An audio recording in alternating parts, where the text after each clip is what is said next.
Well, good morning. Good morning. This is Laura coming to you with another short video. I decided to do something different this morning. Normally, I do my videos in the evening, but I woke up with a few things on my heart that I wanted to talk about with you guys. But first of all, how are you guys doing? How is everybody doing out there? I hope that this video will find you safe and well. That is my prayer for all of you, to be safe and well. Well, this social distancing and isolation has been thrust onto the world. For most people, it's a new experience. For us as survivors of gang stalking, this is nothing new. This is something that we've had to live through and cope with, some of us for many, many years. And we survived. We made it through. And what a wonderful testimony to the world that in spite of, you can still make it. But my question today that I've been pondering, how will this impact the gang stalkers? How will social distancing and isolation, what type of an impact will it have on the gang stalkers? I guarantee you this is not going to be an easy experience for them. There is something about when you are forced to face yourself, which is something that the gang stalkers avoid at all costs. They don't want to face themselves.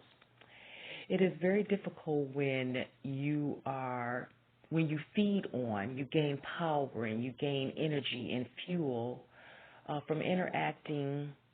You need social interaction. They feed off of, infiltrating churches, social institutions, the job, communities, schools with their sadistic behaviors and tactics. So, what will they do when they can no longer go out and wreak havoc in these areas? What will they do when they have to stay at home day after day? Well, like I said, it's not going to be easy. It's not going to be easy when you have to sit alone with your own thoughts, when you have to face that man in the mirror, when you have to face the harm and the pain and the dirty deeds that you've done towards others. It's going to be very difficult. And I don't say that with any type of arrogance or with any type of joy. Actually, it's really sad to think about what they're going through at this time. And so, what will they do differently? What will they learn from this? How will they emerge into the world after all of this is said and done? And I can just imagine that most of them are getting very antsy and impatient, and they can't wait for all of this to be over and done with. But the first thing I thought of is that, we have to be careful because a lot of them, even though they can't go out into the world and wreak havoc, they're now turning to wreaking havoc online. Yep, online. Also, instead of formulating a way of doing good towards others, they're actually formulating a way to prey on this situation and to take advantage of people during their most vulnerable times. I would hope that during this time that they would take a moment to self-reflect, to gain new consciousness, to gain, sympathy and empathy for others, and a willingness to do good towards mankind. But I doubt it. I doubt it. If they're in the household with someone, they're going to operate in the same mode of operation, except for they're going to do it now to those that live under the same roof.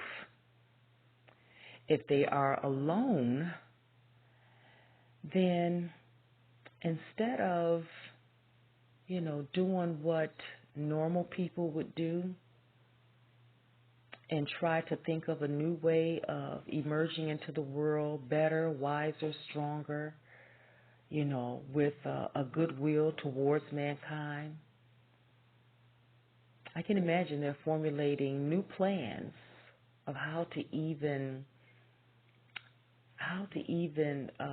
carry out these insidious, hurtful tactics even more,